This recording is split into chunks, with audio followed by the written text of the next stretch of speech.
Hi everyone, Mike in Japan here with another video, and today's video is going to be for those who are aspiring to teach in Japan. And I'm going to be giving you folks a few tips on what I learned while I was teaching here in Japan for the past 2 years. So number 1, ESID. ESID, or what we like to call every situation is different. It took us 3 days of training to know this lingo. Every situation is different, so my situation is going to be different than yours. So hopefully the next few tips that I give you guys will help you out regardless of the situation that you'll be put in. Number 2, I got asked plenty of times, do I need Japanese to teach in Japan? You do not. Actually, it's preferred that you don't use Japanese with your students because you are there to teach them English. You are not there to communicate to them, with them, in Japanese. Because that's what the other Japanese teachers are for. You're there pretty much as a cultural ambassador, according to the JET program, which I'm not part of, but you're there for the culture, and you're there for the native English-speaking portion of the lessons. So, no, you don't need Japanese. It might help with the Japanese teachers to communicate between them, but they shouldn't expect you to know Japanese at all. So number 3, there are 2 roles when teaching English in a public school setting. One is the T1 and 2 is the T2. And the T2 is what you should be teaching as, which is the assistant portion of it. And the T1 is the main teacher who does the whole lecture. So the expectation is that you should be doing T2 when you come here. But there are times when you'll be put into the T1 role, which is a lot harder in my opinion, just because you have to do a lot of the lesson planning, the worksheets and everything, and teaching it to the kids without using Japanese.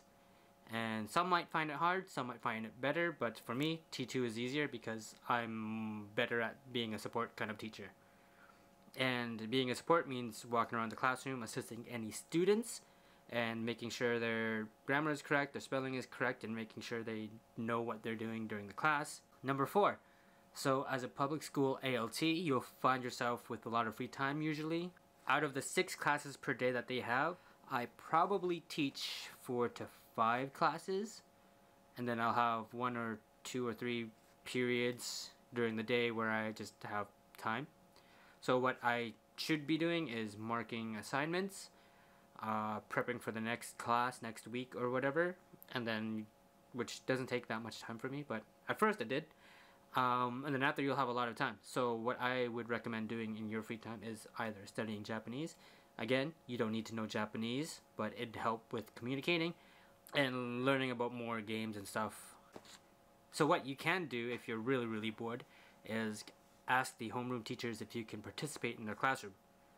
So just last week for me, I went to the 6th grade class and I got to sit into their social studies class, and they learned about tombs and stuff around Japan, and it was really interesting.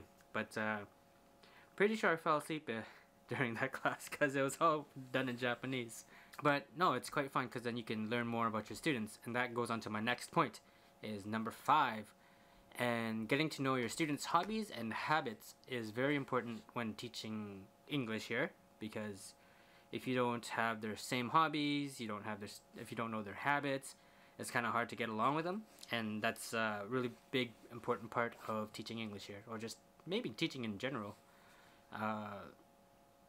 When I first came here, Fortnite was really big, and I never played Fortnite before. Actually, I really hated Fortnite, and my kids, always talked about Fortnite and asked, Mike Sensei, do you play Fortnite? And I'm like, no, I play Apex, but you know what?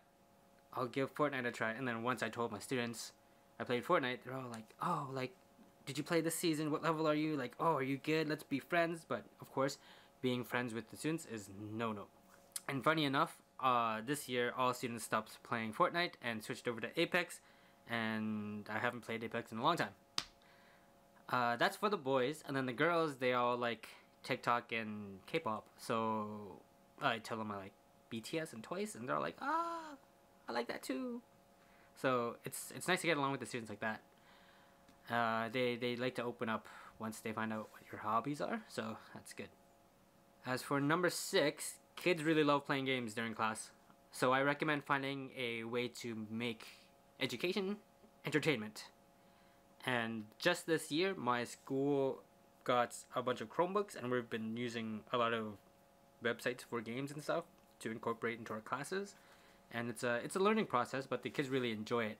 And just yesterday, for me, I invited a bunch of students, a bunch of 6th graders, to do a little quiz game show for lunch break, and I got a really good turnout. So I'm hoping to do this with them every month or every week and try to get them engaged with English learning during their free time. Usually they like to go outside and play soccer or baseball or whatever, right? But I got them to be like, oh, let's play some English quiz games, and that's really good for me. Number 7, being an ALT means you are an assistant and not an actual teacher, so your roles are very, I wouldn't say diminished, but you don't have a lot of responsibilities. And there are things that you think you should do, but you shouldn't. For example, is you're not allowed to give out grades, and you're not allowed to discipline the students. So giving out grades is the responsibility of the Japanese teacher of English, or the JTE, and they are the one that should be the T1, and they're the one giving out the grades, but you can help them by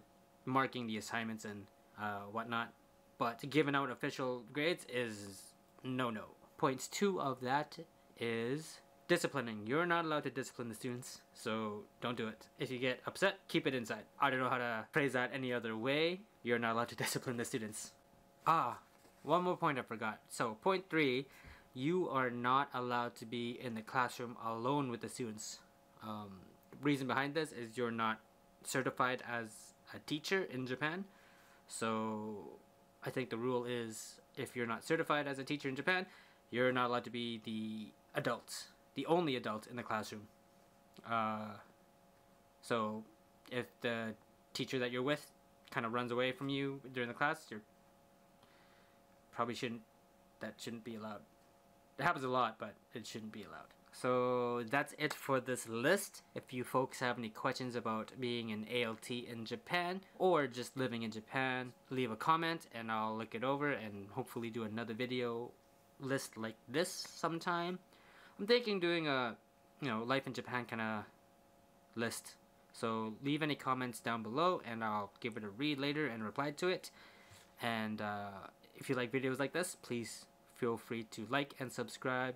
It'll help me out with the algorithm and hopefully, give me more motivation to do more videos like these. But that's it for today. Thank you for watching and I'll see you next time. Bye.